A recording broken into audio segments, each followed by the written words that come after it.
નમસ્કાર મિત્રો, ડિજિટલ કી શ્રીમદ ભગવદ્ ગીતા શ્રેણીમાં આપનું સ્વાગત છે।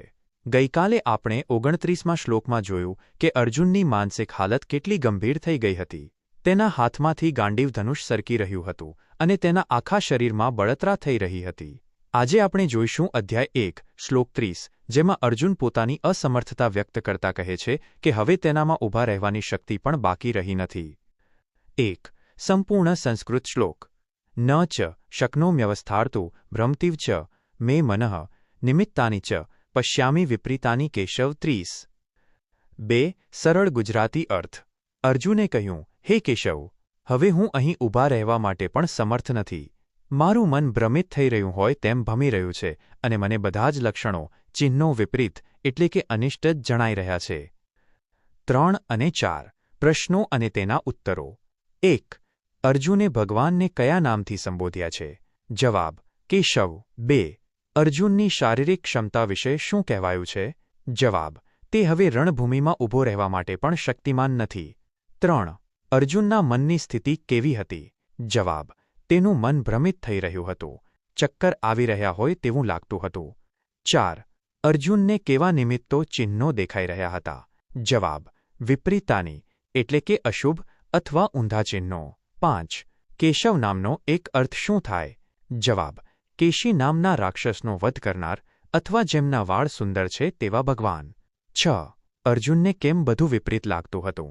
જવાબ, કારણ કે તેના મન પર મોહ અને ડર હાવી થઈ ગયા હતા। 7 ભ્રમતિવ શબ્દનો અર્થ શું છે? જવાબ, ભ્રમિત થવું અથવા ગોળ ગોળ ઘૂમવું। 8 અર્જુન કઈ બાબતમાં અસમર્થતા બતાવે છે? જવાબ, તે યુદ્ધના મેદાનમાં ટકી રહેવા કે ઊભા રહેવામાં અસમર્થતા બતાવે છે। 9 આ શ્લોક અર્જુનની કઈ નબળાઈ દર્શાવે છે? જવાબ, તે તેની માનસિક અને આત્મિક નબળાઈ દર્શાવે છે। 10 આ શ્લોક પછી અર્જુન શું કરશે? જવાબ, તે વધુ શોકમાં ડૂબી જશે અને યુદ્ધ ન કરવાના બહાના શોધશે।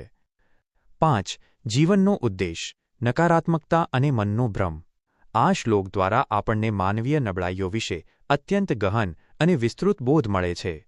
નકારાત્મક દૃષ્ટિકોણનું પરિણામ, અર્જુન કહે છે કે મને બધું વિપરીત દેખાય છે। હકીકતમાં પરિસ્થિતિ વિપરીત નહોતી, પણ અર્જુનનું મન નકારાત્મક બની ગયું હતું। જીવનમાં પણ જ્યારે આપણે હિંમત હારી જઈએ છીએ ત્યારે આપણને આખી દુનિયા અને સંજોગો આપણી વિરુદ્ધ હોય તેવું લાગે છે। આપણને સારા નિમિત્તોમાં પણ ખરાબ સંકેતો દેખાય છે। આ શ્લોક શીખવે છે કે જો તમારી દૃષ્ટિ નકારાત્મક હશે તો તમને વિજયના માર્ગમાં પણ પરાજય જ દેખાશે। મનનું ભ્રમણ, કન્ફ્યુઝડ માઇન્ડ। અર્જુન જેવો તેજસ્વી પુરુષ જ્યારે કહે કે મારું મન ભમી રહ્યું છે ત્યારે સમજવું કે મનની શાંતિ કેટલી કિંમતી છે। જ્યારે આપણે કોઈ નિર્ણય લઈ શકતા નથી અથવા ખોટા મોહમાં ફસાઈએ છીએ ત્યારે આપણું મન ચકડોળે ચડે છે। આવી સ્થિતિમાં લીધેલા નિર્ણયો હંમેશા નુકસાનકારક હોય છે। જીવનનો સાચો ઉદ્દેશ એ છે કે મનને સ્થિર રાખવું। જો મન સ્થિર હશે તો જ તમે સત્યને જોઈ શકશો। શારીરિક અશક્તિ અને મનોબળ।